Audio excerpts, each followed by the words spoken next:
Hello students, मैं राहुल कुमार। स्वागत है आज की इस नए वीडियो में, जिसमें हम लोग एक बहुत ही जबरदस्त वीडियो लेकर के आया हूं। प्यारे बच्चों, आप जैसा कि देख रहे होंगे, ये वीडियो 15 मिनट का होने वाला है। जैसा कि नाम से ही आपको स्पष्ट होगा, 15 मिनट शो। तो बहुत सारे बच्चों का ये मैसेजेज आ रहे थे कि सर, हिस्ट्री का दीर्घ उत्तरीय क्वेश्चन का आंसर को लेकर के आइए। तो प्यारे बच्चों, मैं आपके लिए एकदम सीरीज है ना, दीर्घ उत्तरीय प्रश्नों की एक श्रृंखला को मैं आपके सामने लेकर के आया हूं, जिसमें आपको तकरीबन 20 15 से 20 क्वेश्चंस को मैं यहाँ पे लेकर के आऊंगा, प्रतिदिन एक एक क्वेश्चन के साथ।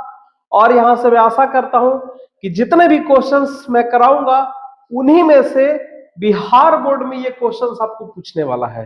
तो बिल्कुल दिल थाम करके बैठिए, कॉपी पेन के साथ के बैठिए, क्योंकि आज से आप लोग का दीर्घ उत्तरीय प्रश्न का जो भी दिक्कत होगा वो पूरी तरह से सॉर्ट आउट होने जा रहा है। तो जैसा कि आप देख सकते हैं, ये जो वीडियो है वो 15 मिनट का होने वाला है फिर बच्चों, जिसको 15 मिनट शो कह सकते हैं। क्लास 12 हिस्ट्री की तैयारी कर रहे हैं और दीर्घ उत्तरीय प्रश्नों की एक श्रृंखला है। तो सबसे पहला क्वेश्चन के आप देख सकते हैं स्क्रीन के ऊपर कि हड़प्पा सभ्यता की विशेषताओं का वर्णन करें। जी हाँ, बेहद इंपॉर्टेंट क्वेश्चन है, बहुत ही महत्वपूर्ण है और बोर्ड एग्जाम में कई एक दफा ये क्वेश्चन पूछा जा चुका है। तो आप इस क्वेश्चन का आंसर किस तरह से लिखेंगे ताकि आपको फुल में फुल मार्क्स आएगा। तो आइए इस क्वेश्चन का आंसर को हम लोग जानते हैं कि हड़प्पा सभ्यता की क्या विशेषताएं थी, इनका क्या किया जाए तो वर्णन। तो जैसा कि प्यारे बच्चों आपको पता होगा कि हड़प्पा सभ्यता भारत की सबसे प्राचीन सभ्यता है ना। और इस सभ्यता की जो खोज हुई थी वो सर जॉन मार्शल के नेतृत्व में हुई थी। और प्यारे बच्चों, इस सभ्यता को सिंधु घाटी की सभ्यता भी कहा जाता है। क्यों कहा जाता है? क्योंकि इस सभ्यता के जितने भी नगर थे वो सभी इसी सिंधु नदी के इर्द गिर्द में खोजे गए थे। और इस सभ्यता की कुछ विशेषताएं हैं जो निम्नलिखित है, आप इसको देख सकते हैं।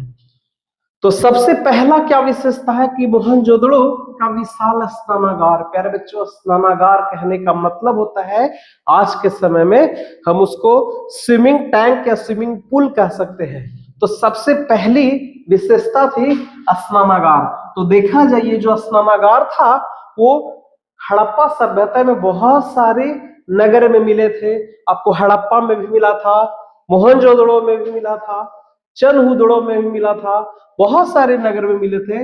लेकिन मोहनजोदड़ो का जो स्नानागार था प्यारे बच्चों, वो सबसे विशाल स्नानागार था। तो क्या कहता है कि मोहनजोदड़ो का जो विशाल स्नानागार है वो सिंधु सभ्यता का सबसे विशाल स्नानागार था। सबसे पहले आपको क्या करना है, इस टॉपिक को डील करना है। कहता है इसकी लंबाई जो थी वो 12 मीटर थी, चौड़ाई 7 मीटर थी और इसकी जो गहराई थी वो 2.5 मीटर थी। और यह भी कहा जाता है, यह जो स्नानागार था वो एक प्रकार का आयताकार कुंड के रूप में था, एक जलाशय के रूप में था। और इस जलाशय में प्रवेश करने के लिए प्यारे बच्चों, दोनों तरफ से, दक्षिण तरफ से भी और उत्तर तरफ से भी, दोनों तरफ से सीढ़ी बनी हुई थी, है ना। उत्तर सिरे की ओर और दक्षिण सिरे की ओर से ईंटों की सीढ़ियां बनाई गई थी। और बहुत सारे इतिहासकारों का मानना है ना, क्या मानना है, यह जो जलाशय है इसका व्यवहार जो था वो अनुष्ठानिक स्नान के लिए किया जाता था। और उसके बाद जो पानी बच जाता था, लोग उस पानी से खेतों की सिंचाई भी क्या करते थे। अनुष्ठानिक स्नान कहने का मतलब क्या होता है कि कुछ खास खास दिन पे, है ना, कुछ खास खास दिन पे, है ना, एक स्नान किया जाता है, उसी को अनुष्ठानिक स्नान कहते हैं। या फिर कोई बड़े बड़े अच्छे अच्छे दिन या कुछ बढ़िया दिन ऐसा आता है जिस दिन स्नान करके लोग पूजा अर्चना करते हैं, उसको हम अनुष्ठानिक स्नान के अंतर्गत रख सकते हैं। तो सबसे पहला विशेषता था पर बच्चों मोहनजोदड़ो का विशाल स्नानागार। आइए इसके नेक्स्ट अगला क्या विशेषता था। तो इसका दूसरी जो विशेषता थी वो थी आपका विशाल अन्नागार। अन्नागार कहने का मतलब क्या होता है? अन्नागार का मतलब होता है जहां पे अनाजों को स्टॉक किया जाता है ना। अनाजों के रखने के स्थान को हम अन्नागार कह सकते हैं। तो सिंधु सभ्यता में बहुत सारे ऐसे जगह थे, बहुत सारे ऐसे नगर थे जहां से अन्नागार का प्रमाण मिला है। लेकिन देखिए क्या कहा जा रहा, कहता सिंधु सभ्यता में अन्नागार का एक विशेष महत्व था, क्या, जहां पर अनाजों को सुरक्षित रखा जाता था, है ना। अनाजों को अच्छे तरह से सुरक्षित रखने के स्थान को क्या कहा जाता था, अन्नागार। कहता ऐसे नगर हड़प्पा, है ना, ऐसे जो अन्नागार थे हड़प्पा में भी थे, मोहनजोदड़ो में भी थे, कालीबंगा में भी था, चनहुदड़ो में था, तथा लोथल से भी ऐसे ऐसे अन्नागार प्राप्त हुआ है। लेकिन सबसे बड़ी खास बात है कि जो मोहनजोदड़ो का जो अन्नागार था प्यारे बच्चों, वो सबसे बड़ा अन्नागार था, है ना। पूरी सिंधु घाटी सभ्यता में सबसे जो बड़ा अन्नागार था वो किसका था, मोहनजोदड़ो का। कहता है इस अन्नागार की जो लंबाई थी वो लगभग 45.72 मीटर थी और इसकी चौड़ाई जो थी वो लगभग 15.3 मीटर इसकी चौड़ाई थी। और कहता है कि इसका जो प्रवेश द्वार था वो किधर से था, नदी की ओर, यानी इसको प्रवेश करने का जो रास्ता था वो नदी की ओर से खुलता था। जितने भी सारे अन्नागार थे वो सारा का सारा प्रवेश द्वार किधर से मिला है, नदी की ओर से मिला है। तो दूसरी जो खास विशेषता थी, है ना, उसका नाम है प्यारे बच्चों विशाल अन्नागार। तो तीसरी यदि विशेषता है तो तीसरी विशेषता क्या है, लोथल का गोदीवाड़ा, है ना। लोथल एक स्थल था, सिंधु घाटी सभ्यता का एक स्थल था लोथल, है ना। जो लोथल पढ़े होंगे तो पता होगा कि लोथल भारत देश के गुजरात राज्य में, सॉरी हाँ, भारत देश के या आपका गुजरात राज्य में ये लोथल पड़ता है, ठीक है। और लोथल के खोजकर्ता कौन थे, तो रंगनाथ राव लोथल के खोजकर्ता थे, जिन्होंने इस स्थल का खोज किया है। और बोला जाता है कि लोथल जो था वो सिंधु घाटी सभ्यता का एक बंदरगाह स्थल भी था। बंदरगाह कहने का मतलब क्या है, जहां से वस्तुओं का, है ना, सेवाओं का एक्सपोर्ट और इंपोर्ट का कार्य होता था। तो कहता है सिंधु सभ्यता में लोथल के उत्खनन से एक विशाल जलकुंड, है ना, विशाल जलकुंड प्रकाश में आया है। विशाल जलकुंड बोला जाता है, बहुत बड़ा जो गोदीवाड़ा था जो था बिल्कुल वो जलकुंड के जैसा था। और बोला जाता है कि रंगनाथ राव ने इसे ही गोदीवाड़ा नाम दिया है। किसे, उस जलकुंड को, जिसकी लंबाई कितनी थी, लंबाई इसकी 218 मीटर थी, चौड़ाई कितनी थी 37 मीटर, और इसकी गहराई कितनी थी, है ना, 3.3 मीटर थी इसकी गहराई। कहता है यह जो जलकुंड है वो पक्की ईंटों से बना हुआ था।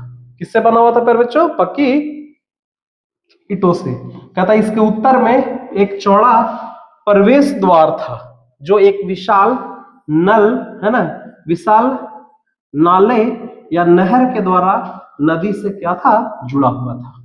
कहता यहां से ही अधिक मात्रा में मोहरे भी प्राप्त हुआ है।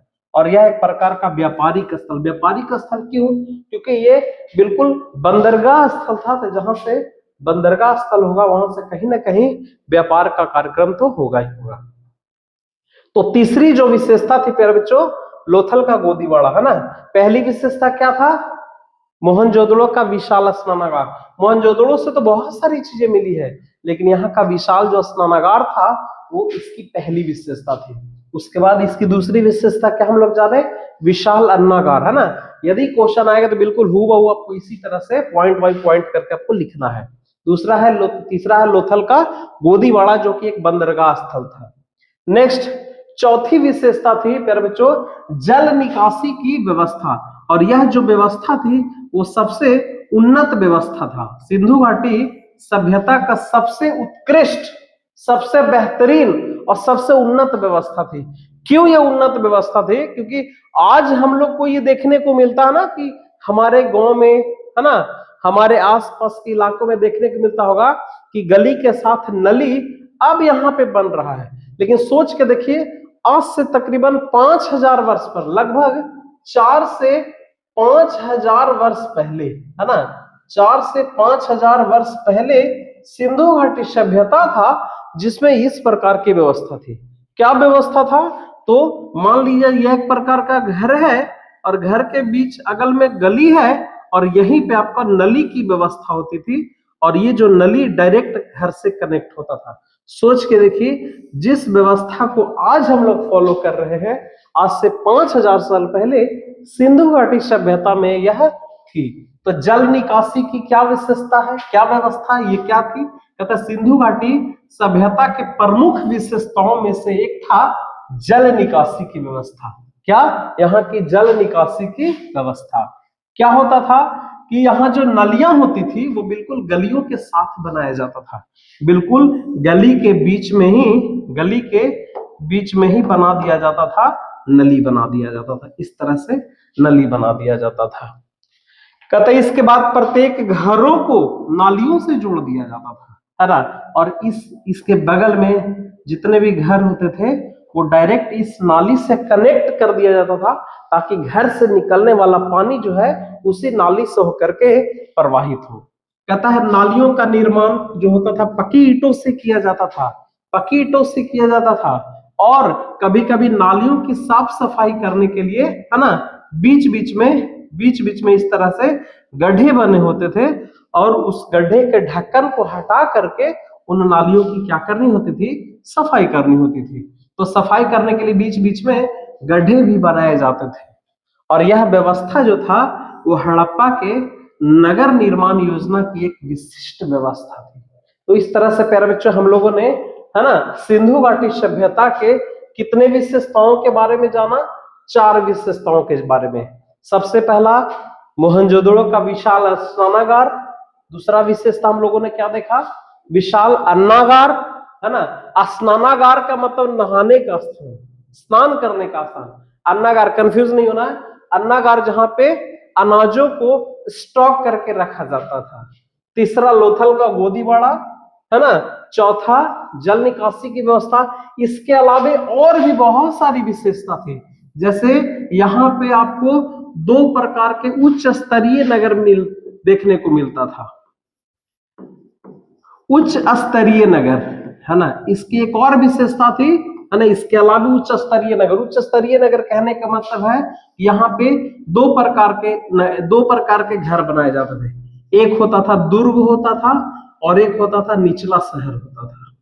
कौन सा जगह होता था? निचला शहर होता था, है ना। उसी तरह से यहाँ पे आपको कुएं का प्रमाण मिला है। कुएं लगभग 800 यहाँ पे कुएं का प्रमाण, जो कि एक विशेषता में है।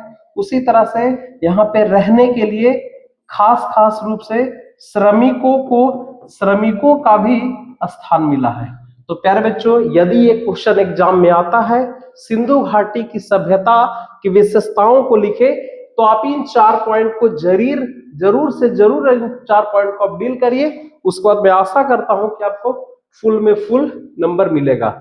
चलिए, तो इस तरह से आज हम लोगों ने एक बहुत ही खास दीर्घ उत्तरीय क्वेश्चन को देखा। इसी तरह से प्रतिदिन आपके लिए एक जबरदस्त, है ना, लॉन्ग आंसर क्वेश्चन को मैं लेकर के आऊंगा, और इसी तरह के क्वेश्चन को लेकर के मैं आऊंगा। तब तक के लिए आप इस चैनल पे बने रहेंगे। थैंक यू प्यारे बच्चों, थैंक यू वेरी मच।